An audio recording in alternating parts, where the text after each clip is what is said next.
Good afternoon, and welcome everyone to the final session of the 2022 International Symposium. My name is Kevin Noe, and this afternoon it's my pleasure to introduce the CSU International Travel Oversight Committee and Advising for Higher Risk Travel. Please note that for this session, Q&A is enabled, so do ask questions anytime throughout the presentation. Additionally, closed captioning is available either at the top or the bottom of the screen, so please feel free to toggle that on or off as needed. And finally, there is a short survey that will be provided at the end of this session. If you have a moment, please take the time to complete it. And with that, I'm going to tag Anthony Appleton to begin the introductions. Anthony. Thank you very much, Kevin. And thank you everyone for being here today as we get to discuss the CSU International Travel Oversight Committee and advising for higher risk travel.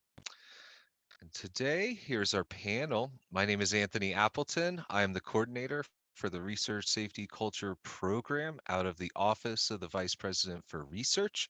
And with that, I will tag Amy.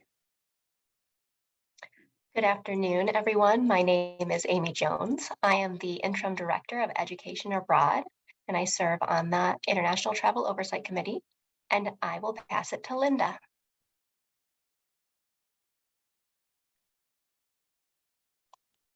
I did hit unmute. It just didn't take, sorry. See, this is how our meetings always start. I always say I'm one of the university lawyers. You see my title, I'm Senior Legal Counsel, and I'm going to hand it over to Derek. Hello, everyone. We wanted to start the meeting this way just because this is the way we often start our meetings, is just this introduction and kind of tagging, just so everybody who's joining our meetings knows who's in the room. My name is Derek Smallwood. I'm our International Risk Manager. I have a dual report. I report both to the Office of Risk Management and Insurance, as well as Education Abroad. And I'm the chair of the International Travel Oversight Committee. I also want to take a moment to introduce in absentia our committee members who are unable to join us today. Sally Alexander may be joining in on our call. She is our director and CRO in the Office of Risk Management and Insurance, and she may be joining today. And then other perspectives who are sitting on the committee in our bi-weekly meetings include Josh Alvarez from the Office of Safety and Supports, and then Craig Chesson from Student Affairs, as well as Kathleen Fairfax, our VPIA, also periodically joins our meetings. And then my colleague, Christopher Snodgrass, who is a coordinator in our office, supports our meetings as well. So a diversity of perspectives from a number of different offices work to contribute to the advising for this group. Excellent. And so first, moving on to the mission of ITalk, I think Derek and Amy will be able to discuss this. Sure. So I had hoped that Sally was involved in the genesis of ITalk, and I was going to give this slide to her. But with her absence, I just want to quickly talk about how the ITalk was originally conceived and developed through collaboration with the Office of Risk Management and Insurance and Education Abroad. So it was established in 2014, intending to provide a diversity of perspectives, and that's why we always have had different offices sit on the committee to help facilitate international mobility by increasing risk mitigation across the campus. As I said, we really have always emphasized the cross-campus collaboration and working with different perspectives in different offices to advise students, researchers, and staff leaders on travel and location health and safety.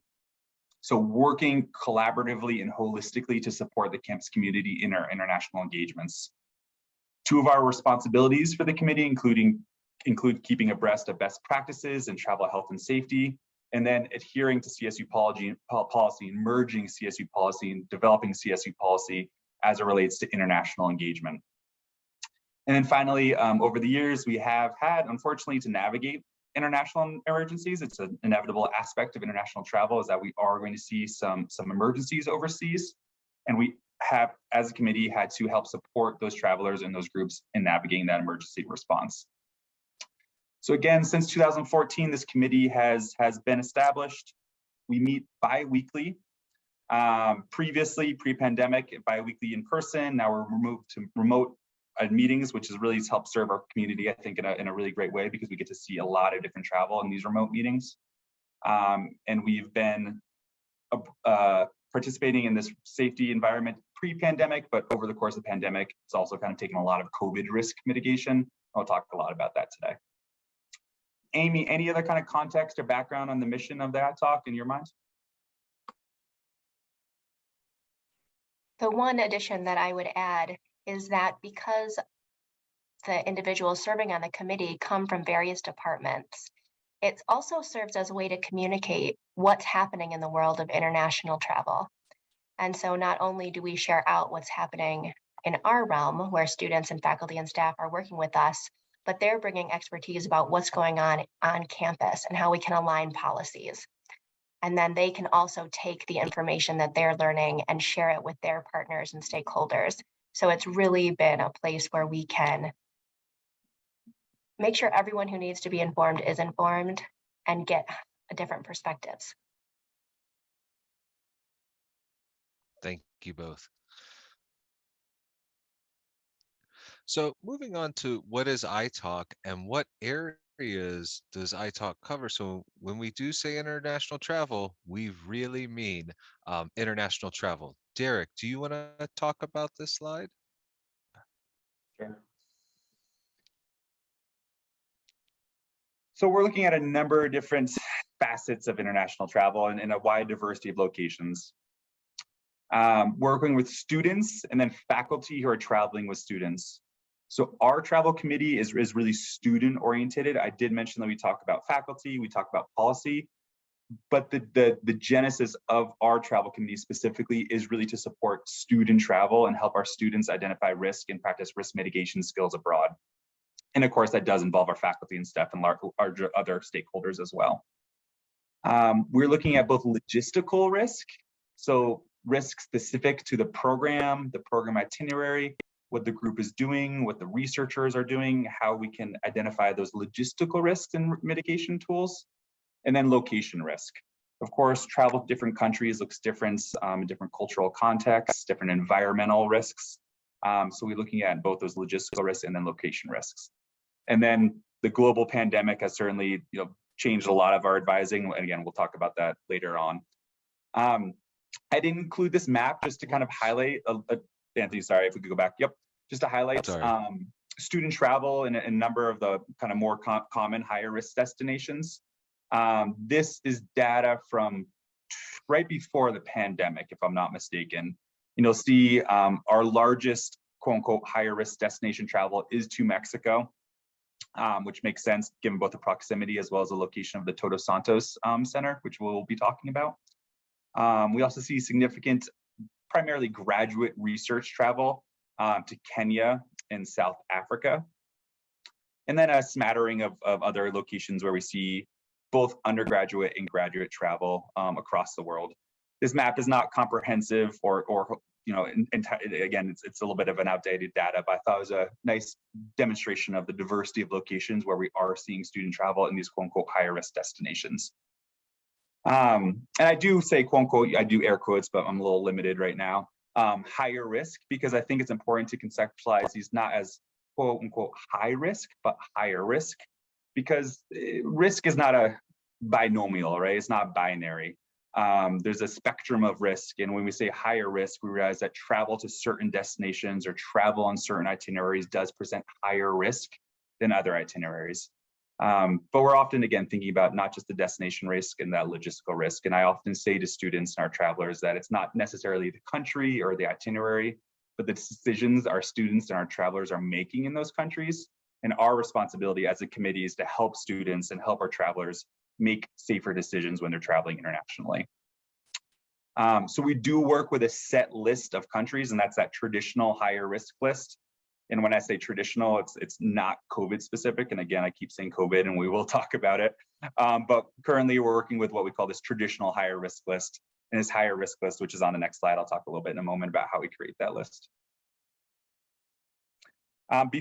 Any other thoughts, sorry, before I move to the next slide, any other kind of thoughts about this map or, okay, I covered our bases, okay.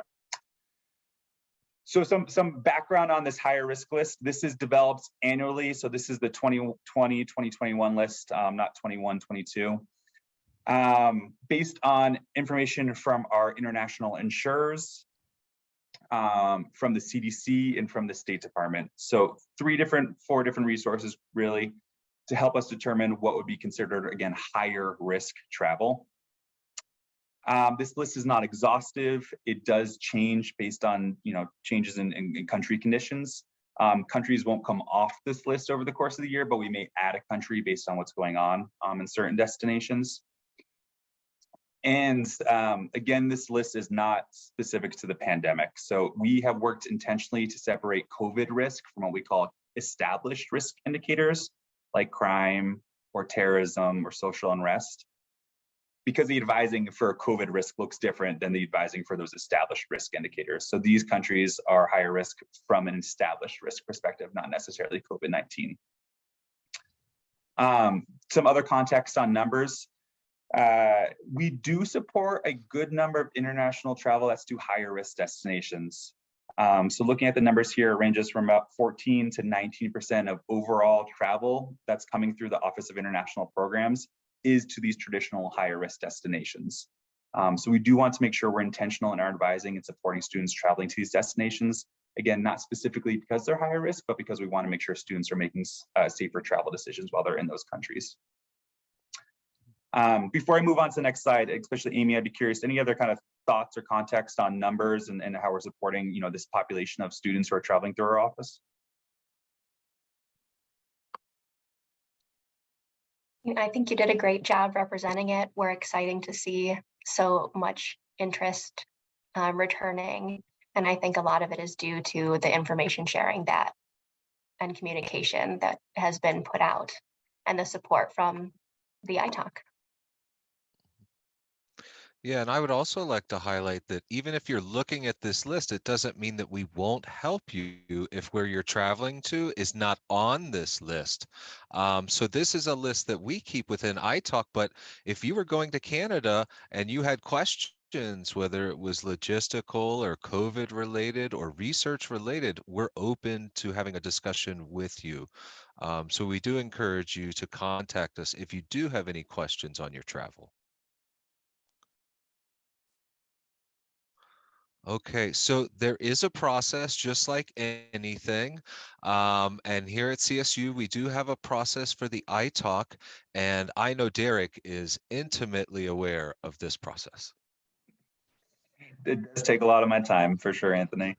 And it's ever developing, right? I think we've had to really kind of pivot systems over the course of the pandemic.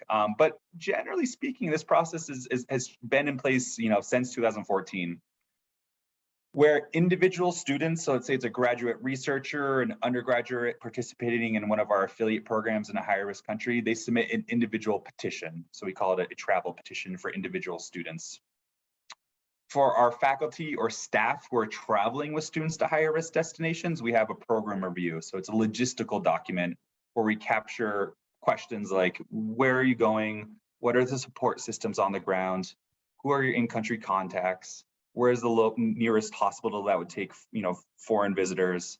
Where are the students going to be staying? The accommodation safety. So helping think through some of those logistics in advance. And then we have this document, so then we can help you assess, all right, have you thought about this? Have you thought about that? Can this be done in a safer way? So these documents are reviewed by my office. So that could be myself, that could be Amy in supporting our faculty leaders, couple different people in our office who review this logistical documentation before it's submitted to the committee. So then we can have a really fruitful conversation with the committee just to help us all make the most of that conversation and really kind of look through these logistics the final time and be like, all right, what can we do again to make this the safest possible travel? After that meeting, the committee will provide health and safety recommendations based on that travel itinerary. So we do, formally have a very formal upvote, downvote process. And I want to emphasize that we're not here as a bureaucratic barrier. We are really here as an advising tool. So that upvote, downvote is not really the important part. The important part is helping all of our travelers ensure that they've thought through this travel risk and that mitigation tools. We also have assessment meetings for acute events. So for example, right before the start of the pandemic, there's a acute spate of protests throughout Latin America, but especially in places like Ecuador, where we had student travel, as well as Chile. So we convened the committee to talk about a faculty-led program that we had planned to go to Ecuador and how we would respond to the protests that were occurring at that time. We've had assessment meetings about Ebola. We've had a pretty much permanent assessment meeting about COVID. So we do convene based on current events and what's going on, and how we can think about proactively mitigating travel risk based on current events.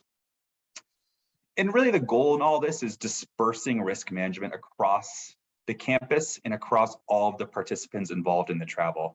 I love this image, Anthony. Safety is everyone's responsibility. And I know that's kind of Sally's motto as well, is to help us all think about how we can create safe travel environments for our students and for our faculty researchers, because safety in travel is really everyone's responsibility. And there's a lot of proactive work we can do to help foster that. And with that, I'll look to the other committee members kind of about that goal setting. Yeah.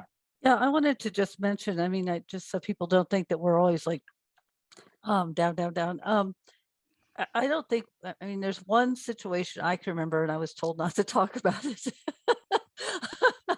where we actually said no, and that turned out to be the right decision. But 99.999999% of the time we say yes, but sometimes we say yes with conditions. And so we will say, well, we want this person to go out and research this particular issue, or we want them to reach out to the program and ask them these questions and get back to us with the answers.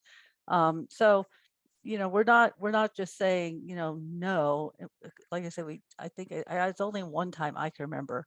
And most of the time, I mean, if it's a lot of times it's just plain old yes, because the students do such a fantastic job with the documentation that Derek and his office have put together.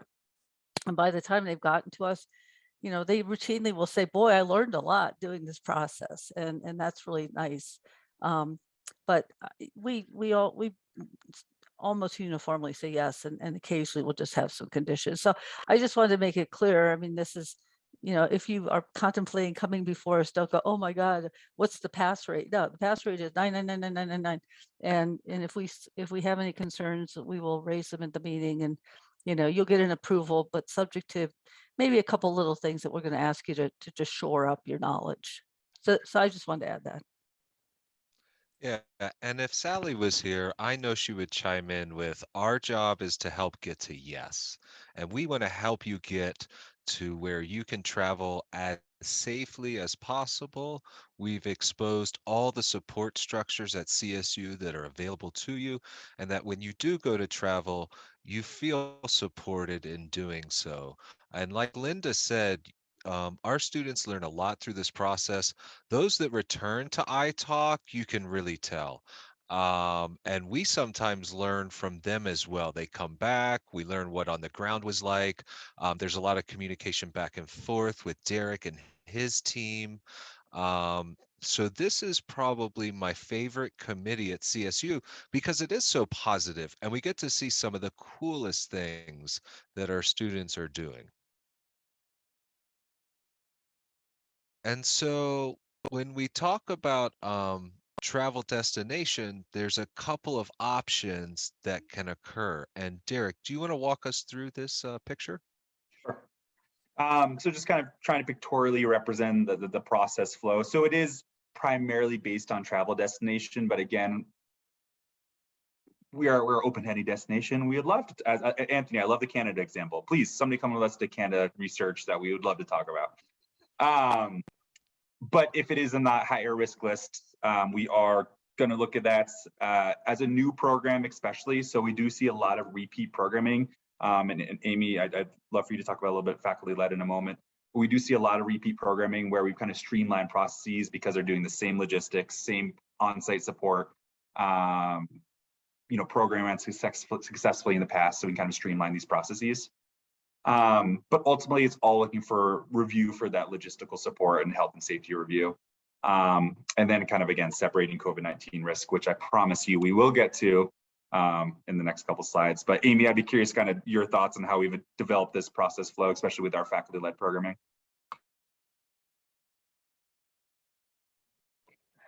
Sure. Yeah, I've primarily worked with faculty-led programs and development for the past almost 8 years.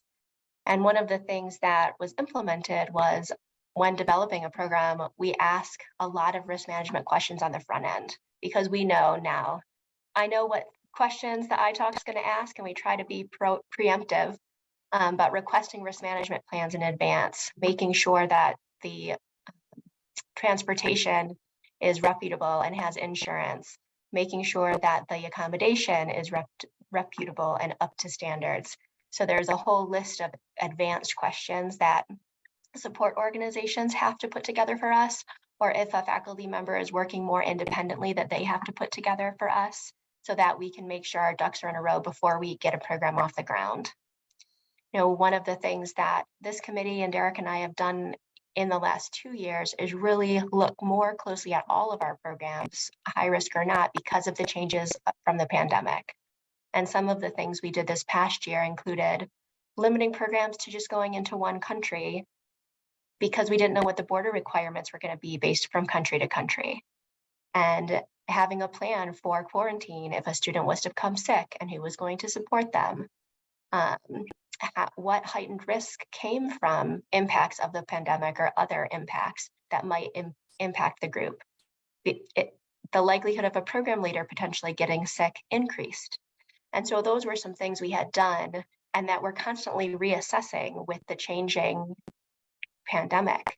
And I think looking at this and this process, it really shows how fluid that we have to be with everything changing so frequently, and listening to faculty and listening to students as partners. They have experience in these countries on the ground, some of them traveling independently without a group, and can give real life experiences for what it was like getting into that country and what day-to-day life looks like. And we've done so much more intentional advising with our students. They get on the front end an education abroad travel preparation document that makes them think through questions, whether or not they have to come to this committee. And so, you know, as Derek and Anthony had said, the goal is to help people think through how to mitigate risks so that they have a positive experience. Excellent. Any other thoughts before we move on? Okay. So ITalk has been around since 2014. There has been some significant actual evolution over that time, and so I open it up to the committee to talk about that.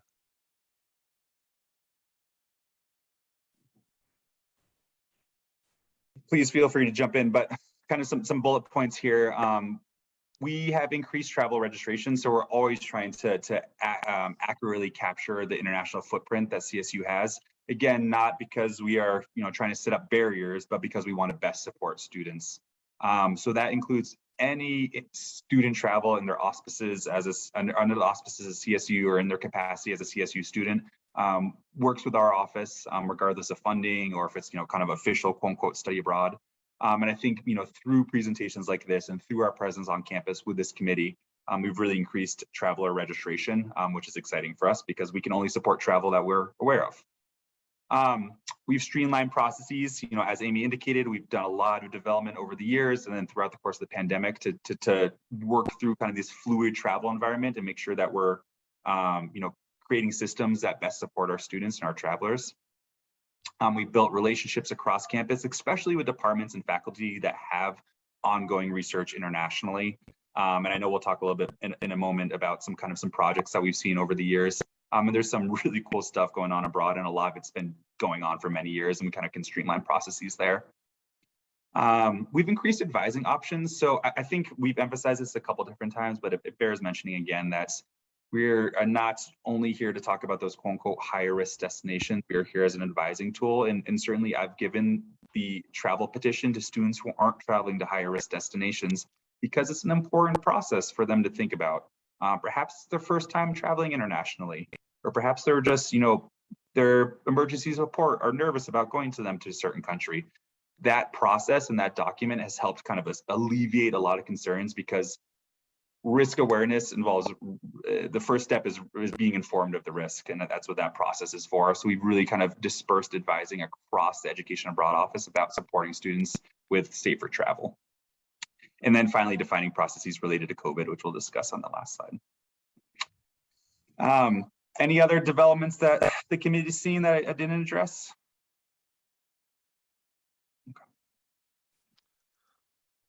Okay, so probably the committee's favorite slide in putting this presentation together. So what we'd like to talk about is highlights. And the first thing I'd like to say is that we need you. If you're traveling, we'd love to know more about it. There are so many amazing things that our students do, our faculty does, our researchers, whether they're undergraduate, graduate, postdoc, or research associates. And so one of the ones we want to highlight today is Associate Professor Ed Hall, who travels down to Central America with his team, and then they go to this beautiful lake, which we're supposed to do a safety evaluation on at some point when we have some funding for travel. And they get on a boat, then they do surface water samples, and then they have to get these samples back to their lab at a specific temperature. Now, getting to their location, doing it, that's all well and good. Well, then you get to a border and you're sitting there with research samples. And you can imagine an average border agent does not understand you walking across the border with research stuff. And so in the Office of the Vice President of Research, we have an entire office dedicated to this called Secure and Global Research, so that when you do get to the border, you have papers. You show them the papers and they go, uh-huh, good. And then we move on. If anyone has seen some protocols, there's a funny one that caught the eye of Twitter where they said one of their samples sat for 6 months at a border crossing, and it's in a published research paper because your samples can be held. And so please, please work with us so that we can actually expedite your research coming back to your lab or coming back to wherever it needs to go, rather than something happening and you being assumed to be doing something nefarious at a border crossing. And so Professor Ed Hall has been one of our champions. He's worked with this office, he's worked with students, he's also discussed this process with other people working in the field around the world. And so we also appreciate when people have worked with us go back and tell their colleagues about what benefits they've encountered with the committee. And so with that, who wants to speak next? I wanted to just Linda. follow up on the customs issue with respect to bringing materials into the United States. I have gotten very funny calls from people at the airport. I was coming back with a bag of antelope teeth, and they were confiscated because I didn't have the right papers. Okay. Um, Soil samples, you really need to get all your customs documentation in place. They're really tough on soil samples. So I just want to, it's not like travel where you just go buy some sort of little tchotchke. I mean, if you have research material and sort of what Anthony was saying, you don't want it sitting in a border crossing for 6 months. In some cases that's it's gonna degrade. It's not gonna be usable for you anymore. Um, I've had people bring back, feces of different animals. These are all things that, I mean, I think feces, hopefully we'd all think. But my point being is you really have to be a little thoughtful if you are importing anything that might have ivory in it, even if it's a very, very old item. In a lot of older musical instruments have ivory. You should definitely, check with our office or with the research office, because those will get snapped up in a second. And if you have a very expensive instrument with, ivory bridges or something, that was made in the 1800s, you want to keep hold of that. You don't want it to be, in any way mistreated. But I would just want to piggyback on that. But I also did want to mention, one of my very favorite projects, and it is out of, we do have the Todos Santos, and I can let somebody else talk about Todos Santos, but sort of based out of that is the spay neuter program that a bunch of our students do. And I think they do it once or twice a year, but they go down there and they just set up these little spay neuter shops, and garages or, sometimes they're outdoors. I mean, wherever they can go, and the people bring their animals and they get spay neutered, and it's just so sweet. And if you go to where some of these things are discussed in the source or whatever, you see all these happy kids with their puppy that's not going to be die early from having a bazillion litters of puppies, and not going to create even more stray animals in the town. So I just wanted to highlight that because I find that I'm a big animal nut, and I just think that's wonderful. So I know Amy has something about the prosthetics that she could give us a little more background on too. Yeah, so the bottom left picture is about the CSU Prosthetics Innovation in Ecuador program.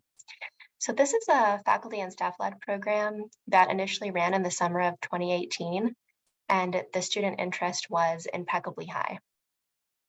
So the intention of building the program was to open up international opportunities for biomedical engineering students to integrate cultural learning with hands-on experience. And so in this program, they learn about prosthetic design and fabrication, function and delivery to difficult to reach populations.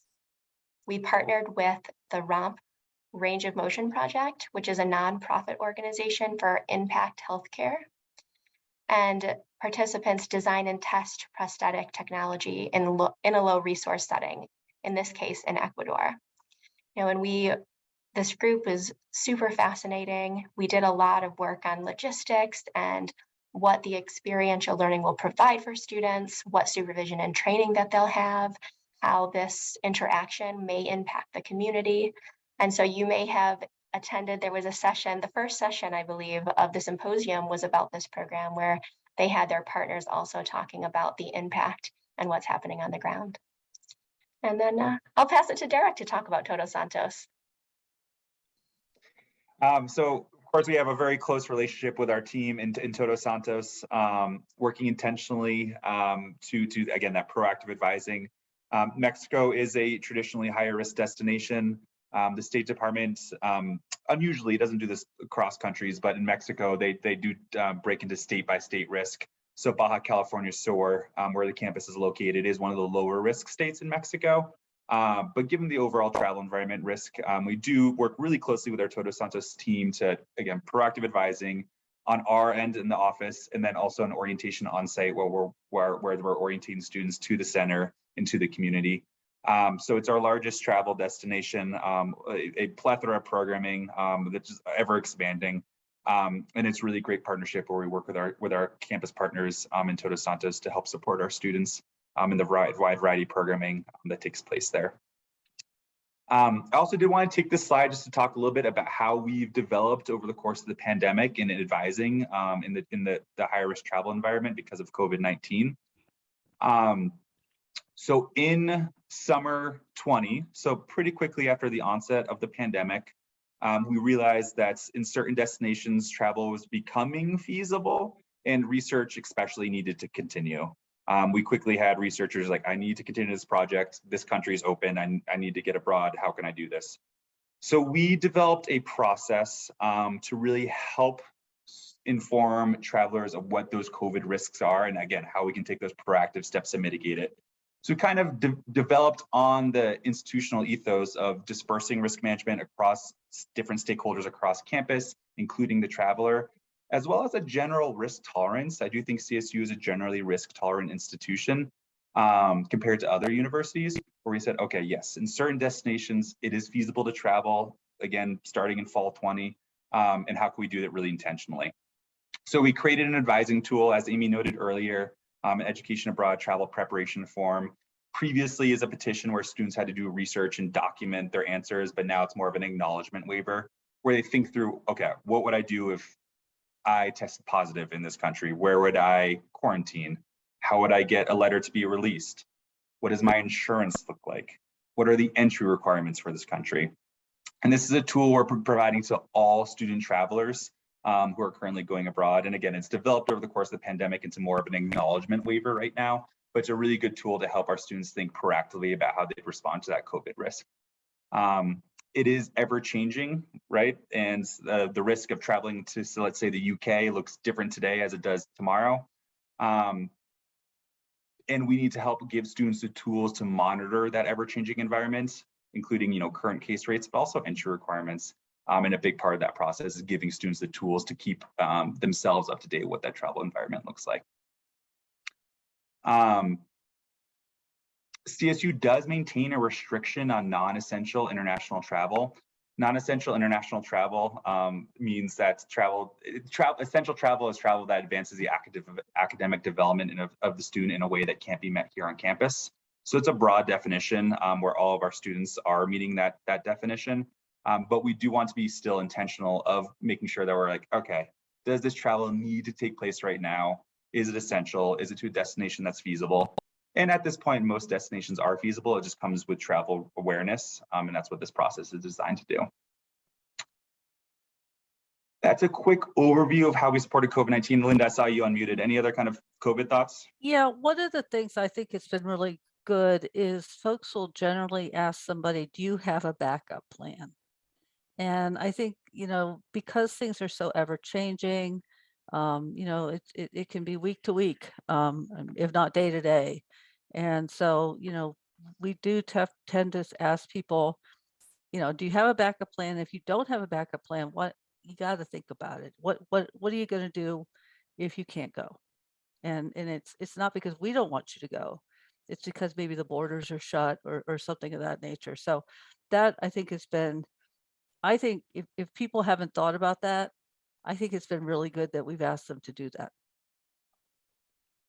Yeah, absolutely, absolutely. And so with that, we're going to move on to the Q&A portion. Of course, the Q&A is open. And so as we get this Q&A started, we have a question. What has stood out for you during your time on this committee? Just so that we know, there are only 8 minutes left. So if you decide to tell a story, we have 8 minutes for the Q&A. So who would like to go first? Well, I'll go first, but I will be very fast. We all know I'm not typically fast. I just think that it's been really great how empowering the committee is to people. We can sense sometimes that people are a little nervous about going, and sometimes we're just empowering them to say, you don't have to go. And that doesn't happen very often, but I feel very happy when we, when we are able to help somebody make a decision we know that they've been wanting to make, but they just felt like they'd be letting folks down. And I think that's been fantastic. And I do have a question in the chat, but I'll let somebody else address that question as well. Okay, well, I'll just read the question then. Oh. Unless, Amy, are you ready? You go ahead. Sure. Sorry. I was just going to say, having worked at other institutions, it's really nice to not feel alone in decision making around this. So having a committee where, as questions come in from around campus, students, faculty, staff, knowing that the decision is made in partnership instead of becoming a yes/no person or a yes/no department. It is really a campus-wide initiative, and that has been a highlight of this committee for me. Anthony, something to add? I really would like to second all of that, and a thing I would add is how much I've learned about our researchers and students, and what we really do. Here at CSU, we sometimes are too humble, and you have to find out what's going on, right? In Boulder, if they put a nail in drywall, there's like an opening ceremony. And like if we land something on the moon, we just like put it in like kind of the smallest type font in the next magazine we put out.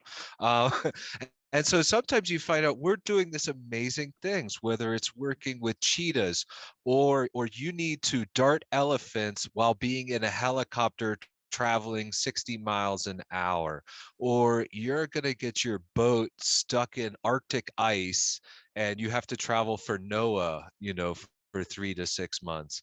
And I am just so blown away at the breadth and depth of the accomplishment that CSU students and faculty have. Derek, you want to add your thoughts? Yeah, I just echoing what everyone else has said. I think that the diversity of projects and the diversity of locations and the diversity of student experiences is just so fascinating. I also just think it's for me, it's been really impactful to see the impact of proactive work. I often say proactive risk management reduces reactive emergency response. And I see that time and time again. I think about when Amy and I did need to manage positive COVID-19 tests, over the course of the past 6 months. And we had a plan in place, and we knew how to engage our international insurance. So we had thought about these questions in advance, and that proactive planning really reduced that reactive stress. And I see that within our office, I see that with our researchers, and I see that with our students. And I often, sometimes when students are reluctant to go through this process, I think about it as like sometimes it feels like college, like, why am I doing this? And then later in life, you think back and said, this is where I'm applying this work. It didn't feel important at the time, but you're in that situation abroad, and you're kind of like risk management training comes in, and that's when you actually think about it. So I appreciate that proactive work that we do. Yeah, I second that. So the question we have, and we only have one, we could get more folks, is what services can the office provide for a person who works here, who's traveling on their own and not through CSU? No. I know you guys have passport processing assistance, at least you did Yep. for a while. Yep, no, it is back open. So if you need a passport, open to the community across Fort Collins, as well as CSU community and education abroad in general. If you have international travel questions, I am happy to address wherever I can and however I can, no matter what the travel is. Even if it's your personal vacation, I'm still curious to hear about it. And I can give you the COVID petition or the COVID travel considerations, so you can apply it to your personal vacation if you like. I don't know what other offices, Anthony. I don't know if OVPR supports non-CSU work or. I'm not aware of that at this time. Yeah. Yeah. Well, the only thing you have to do for Derek is send him a postcard from wherever you travel so he can add it to his board. And I will say that I went traveling down to Todos Santos, and I did not check with this off. The phone didn't work the whole time. I had no phone the whole time. Oh, Linda, here's an interesting question. Yeah, my daughter's going on art in Italy, not high risk, but her impression is if she tests positive for COVID within 10 days before the trip, her entire trip is canceled with no refunds. Please eliminate, clarify, thank you. And Amy is already typing an answer, so I can let her articulate that as well. Perfect. Yeah, so the approach that we're taking with our students is an informed consent model, which means everyone knows that there's a pandemic and everyone knows that there's a chance you could get sick before you go. This was true before the pandemic. So what we do for health and safety orientation is we ask students to quarantine 2 weeks before departure. So this means only go to work, only go to school, wear an N95 mask, avoid parties, don't go to graduation parties, because we want them to know before they're committing that they need to be a partner in keeping themselves healthy and safe. And so we do our best to inform the students. They sign off on it in their portals. They're told verbally in orientation, their walkthrough scenarios. I'm happy to say that, over winter break, we only had one student who couldn't go out of 100 students, and admittedly, he said that it was his fault. And so I think, we do our best to inform students of everything and our best to support students to be able to participate in these programs. So we have a question about hiring on-site contractors to conduct research. And this statement is also made, we had challenges with hiring process of third persons to conduct the research on behalf of our faculty. I could address that slightly. I suspect people have attempted to do that. It's very hard for the university to hire people in other countries. What we normally do, we have, if in fact they're being paid to be like workers, not independent contractors, because if somebody's an independent contractor, we can do a contract with them. But if they're, you're telling them what to do and you're overseeing their work and directing them, it can be really hard to get somebody hired internationally because of the tax issues and some of the regulatory issues and withholdings. So our office can work with you and HR and Sally Alexander. And what we'll do is we'll try and reach out and find a partner institution in the country. That's been a really good way to go.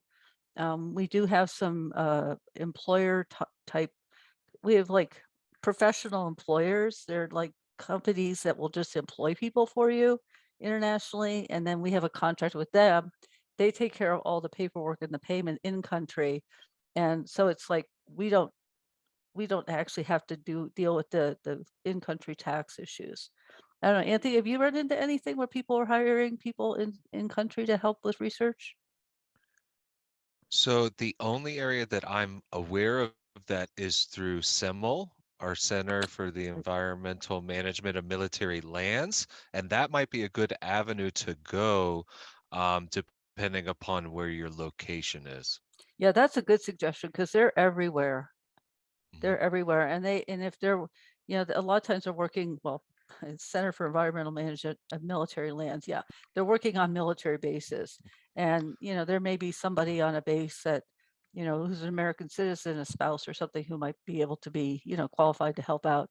But that's a thought. That's a good one. I hadn't thought about that, Anthony. And then we have another question about our final go no go date for going. I think, did I lose it? Just typed a response. I think it went through, and forgive any typos. I'm one-handed here. Okay. I would say it's primarily based on financial timelines. I think that where we've been making decisions is when is the last date we can make a travel decision without too much financial penalty to all different stakeholders. First and foremost, our students. And we're also thinking about different environmental considerations, but I think the finances are our primary consideration. Amy, I saw you unmuted. Yeah, I just wanted to say, we are working with partners on the ground who will be as flexible as possible because they also know what's happening. And so an example of this is the borders did shut down in Morocco this winter break, and we moved the program to May. And so the partner worked with us, they didn't charge us any fees, and they moved the program so that we could still have the opportunity for the students. If we would have canceled, there would have been fees. And so we work to find a solution that supports the group, the students' health and safety. And we work with partners who have the best interest of those students in mind as well. Robert, I'm happy to work with you directly, but that's kind of my main thought is the financial component. Yeah, we definitely do try and tell people, make sure you get refundable tickets, especially in this environment. So I don't have any more questions. I think we end it in just a moment or two. So if people do have some last thoughts or last questions, you got a couple minutes. Well, I will just say it's been really fun working on the committee, and I appreciate all you guys. And it's it is also, Anthony, my very favorite committee. I just love how lots of people have had lots of really good travel experience themselves. Derek and Amy, it seems like every time somebody comes, I'm going to Timbuktu, and Derek will say, yeah, I was there. It's like, I don't know where Derek hasn't been at this point. So I would just second, it's a great committee. Well, I wanted to jump in here and just say a huge thank you to our panel for this wonderful presentation and for the important work you do at CSU. Thank you so much to our audience, everyone in attendance, especially throughout the 3-day international symposium. We've appreciated your attending all of these sessions over the 3 days. With that, we have come to the end of this panel discussion. Again, I would like to remind you, if you have the opportunity to complete the survey at the end of this session, we would greatly appreciate it. And with that, thank you everyone and have a wonderful rest of your day.